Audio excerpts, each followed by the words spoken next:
Hello and welcome to the Chapter 6 podcast on Section 6.7.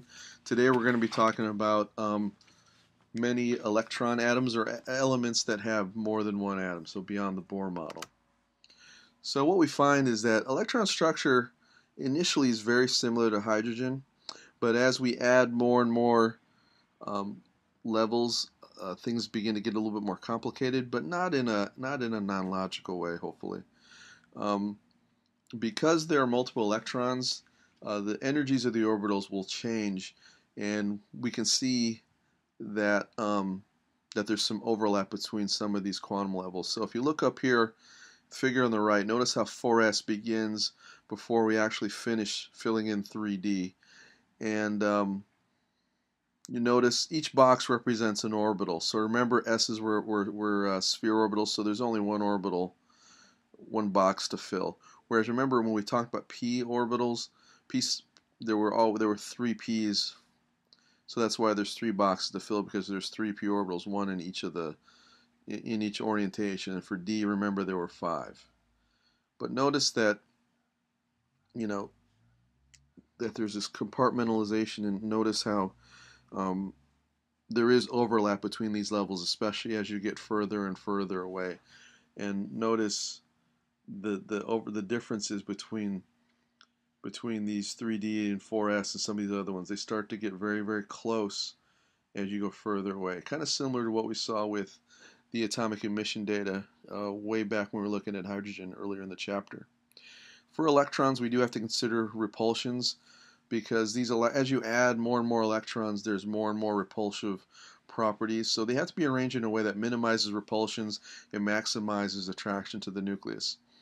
When we have many electron atoms, the energy of the orbital increases with the value of L. And we'll talk more about how this diagram you see here with the boxes relates to some of the quantum numbers we did a couple sections ago. And things that are degenerate orbitals with the same energy. So, for instance, in the P's and the D's and the F's that aren't on this graph, those would be considered degenerate because there's multiple orbitals and they all basically have the same energy. Spin is also something we have to consider. Spin is basically, the way the electron is rotating as it's moving in its wave-like property. And what they find is that spectral lines that we saw were closely spaced pairs for multi-electron atoms, and that doesn't mean a whole lot right now, but later on it will. And what we find is that electron spin is also quantized as well, so it carries energy, which makes sense because we talked earlier in thermodynamics of how the bond energy is the potential energy of our chemicals.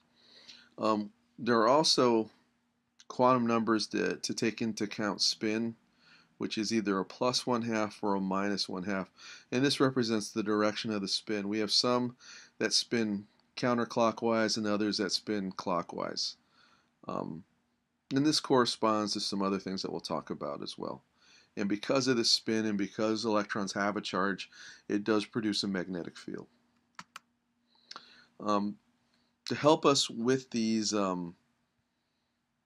different orientations and these multi-electron sublevels, we have a principle that kind of helps us place electrons in orbitals to ensure that that stability is being considered.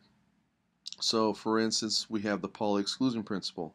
The principle directly states that no 2 electrons within an atom can have the same set of 4 quantum numbers n, l, m sub l, and m sub s.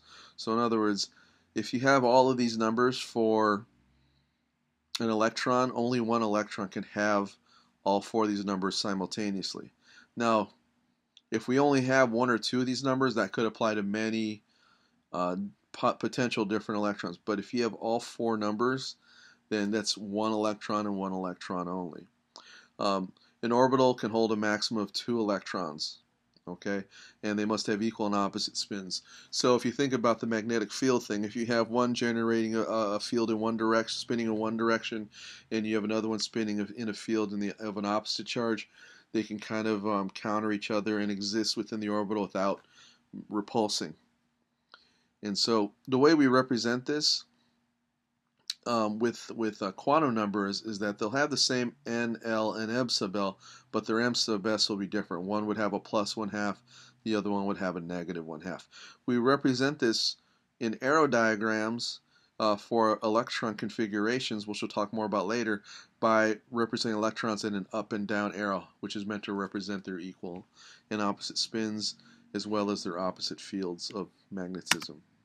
And that is it for now.